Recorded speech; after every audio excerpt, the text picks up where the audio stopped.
Team members அந்த voting ரொம்ப important. SPO இந்த பிரச்சனைக்கான சொல்யூஷன் கொடுக்கணும்னா அந்த ஓட்டிங் மட்டும்தான் சொல்யூஷன். ஓகே, ஸோ ரொம்ப இம்பார்ட்டண்டான விஷயம் மேலே இருக்க ஓட்டிங். பட் ஆனால் எஸ்பிஓ சொல்யூஷன் கொடுக்குன்றதுக்காகலாம் ஃபஸ்ட் ஆப்ஷன் தயவுசெய்து சூஸ் பண்ணிடாதீங்க. ஃபஸ்ட் ஆப்ஷன் நீங்கள் சூஸ் பண்ணுறீங்கன்னா உங்களால் உண்மையிலேயே முடியும் அப்படிங்கிறவங்க மட்டும்தான் சூஸ் பண்ணணும். அங்கே ப்ரூவ்ட் ஆகணும். ஓகே, முடியாதுன்றவங்க முடியாதுன்ற ஆப்ஷன் சூஸ் பண்ணுங்கள். ரைட், நம்ம நிறைய பேர் முடியாதுன்னு சூஸ் பண்ணிட்டா எஸ்பிஓ அதுக்கு தகுந்த மாதிரி பண்ணிடலாம் நினைக்காதீங்க. எஸ்பிஓக்கு 50,000 மெம்பர்ஸ் மட்டுமே நீடட் இருக்கிற ஒரு கான்செப்ட் இது. ஓகே, அதுக்கு மேலே இருக்க ஒவ்வொருத்தருக்கும் எஸ்பிஓக்கு தாராளமாக ஆப்ஷன்ஸ் கொடுக்கும். சரிங்களா, அதுக்குன்னு சொல்லிட்டு நம்ம நிறைய பேர் நாட் இன்ட்ரெஸ்ட் சூஸ் பண்ணோம்னா இந்த கண்டிஷனை மாற்றவங்க எங்களுக்கு அதெல்லாம் தேவையில்லைங்க. நீங்கள் இன்ட்ரெஸ்டட் நாட் இன்ட்ரெஸ்ட் என்னவோ அதை கரெக்டாக சூஸ் பண்ணாலே போதும். இவ்வளோ பேர் 2 லட்சம் பேர் ஓட்டிங் 24 ஹவர்ஸில் கொண்டு வந்துட்டாலே போதும். எங்களுக்கு அதுதான் தேவை. எங்களுக்கு தேவையானது டைம் பெர்ஃபார்மன்ஸ். டைமுக்கு சொன்ன டைமுக்கு ஒர்க் பண்ணணும். கம்பெனிக்கு தேவையானது அதுதான். ரைட், ஒரு ஃபுல் டைம் ஜாப் கம்பெனியில் போனால் இந்த அளவுக்கு கேர்லெஸ்ஸாக இருப்பீங்க. அதுதான் எங்களுக்கு இந்த தடவை தேவை. அதை நீங்கள் பண்ணுங்கள். கரெக்டான ஆப்ஷனை மட்டுமே சூஸ் பண்ணுங்கள். உங்களால் இன்வெஸ்ட்மெண்ட் பண்ண முடியும்னா ஃபர்ஸ்ட் ஆப்ஷன். இல்லை சார் என்னால் முடியாது அப்படின்றவங்க செகண்ட் ஆப்ஷன். அவ்வளோதான்.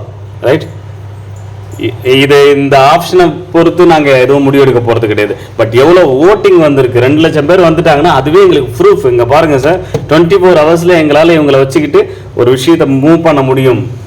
போக போக நாங்கள் இன்னும் ஸ்பீட் பண்ணிவிடுவோம். 3 லட்சம் பேரில் 2 லட்சம் பேர் உள்ளே கொண்டு வந்திருக்கோம். இன்னும் ஒரு 1 லட்சம் பேரையும் தாராளமாக எங்களால் கொண்டு வர முடியும்னு ஒரு ஆப்ஷன் பேச முடியும் எங்களால். ஓகே, எங்களுக்கு தேவையானது ஓட்டிங். பட் உங்களுடைய கரெக்டான ஆப்ஷனை மட்டுமே தேர்ந்தெடுங்க அப்படிங்கிறது தான் எங்களோட ரிக்வஸ்ட். எல்லா குரூப்லேயும் எல்லா லாங்குவேஜ்லேயும் இந்த விஷயத்தை ஸ்ப்ரெட் பண்ணுங்கள். So 24 hours time. நாளைக்கு மார்னிங் பார்க்கலாம். அது வரைக்கும் எஸ்பிஓ சைடில் நான் எதுவும் பார்க்க போகிறதில்ல, எதையும் செக் பண்ண போகிறதில்ல, எதுக்கும் ரீப்ளேவும் கொடுக்க போகிறதில்ல.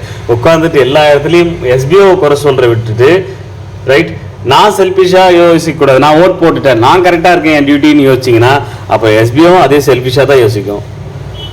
எல்லாரும் டீமாக சேர்ந்து ஒர்க் பண்ணணும். பாவம் சார் எல்லாரும் எல்லாருக்கும் சேர்ந்து தானே இந்த பாவத்தை பேசுகிறீங்க. ரைட், பாவம் சார் எல்லாரும் சொல்கிறீங்கல்ல, அப்போ எல்லாரையும் சேர்ந்து ஒர்க் பண்ண வைங்க. அவ்வளோதான். சொல்லி பாருங்கள், உங்களால் முடிஞ்சால் ட்ரை பண்ணி பாருங்கள். ஏன் எஸ்பிஓ இந்த மனநிலைமைக்கு வந்தாங்க அப்படிங்கிறது உங்களுக்கே தெரியும். அவ்வளோதான், ட்ரை பண்ணி பாருங்கள். நீங்கள் எல்லாரும் சேர்ந்து முயற்சி பண்ணி பாருங்கள். அது முடியாதுன்னு உங்களுக்கு ஒரு ரிசல்ட் வரும். அப்போ நாங்கள் சொல்கிறது கரெக்ட் தானே உங்களுக்கே தெரியும். ஏன் இப்படியாப்பட்ட ஒரு சுச்சுவேஷன் எஸ்பிஓ முடிவு எடுத்தாங்க அப்படிங்கிறது உங்களுக்கே தெரியும். சிம்பிள், பார்க்கலாம். பட்டு நீங்கள் எல்லாரும் சேர்ந்து வின் பண்ணுறோமா இல்லையா அப்படிங்கிறது அது உங்கள் கையில் தான் இருக்குது. 24 மணி நேரத்துக்குள்ளே நீங்கள் உங்கள் டீம் மெம்பர்ஸ், உங்கள் டவுன்லைனர் தான், உங்கள் குரூப் தான், எல்லாருமே உங்கள் கூட இருக்கிறவங்க தான். அவங்க ஒன்றும் தனியாலாம் நாங்கள் எங்கேயும் பிரிச்சுலாம் வச்சுக்கிட்டு இல்லை, யாரையும் ஒன்றும் சேராமலாம் விடலை. Okay, right. So proof of எஸ்பிஓவில் இருக்காங்க, கமாண்டர்ஸ் எல்லாருமே அங்கே சொல்லுவாங்க, அவங்கவுங்க குரூப்பில் சொல்லுவாங்க, நீங்களும் சொல்லுங்கள். பார்க்கலாம் ஓட்டிங் எந்த அளவுக்கு வருதுன்னு. கரெக்டான ஆப்ஷனை மட்டும், உங்களுக்கான ஆப்ஷனை மட்டுமே சூஸ் பண்ணுங்கள். ஓட்டிங் போட சொல்லிட்டாங்க, பிளானை கண்டிப்பாக சேஞ்சஸ் பண்ணிவிடுவாங்கன்னு நினச்சிக்கிட்டு நீங்கள் எதுவும் ஓட்டிங் பண்ணாதுங்க. ஓட்டிங் போட்டாலே போதும், கரெக்டான ஆப்ஷனை சூஸ் பண்ணாலே போதும்.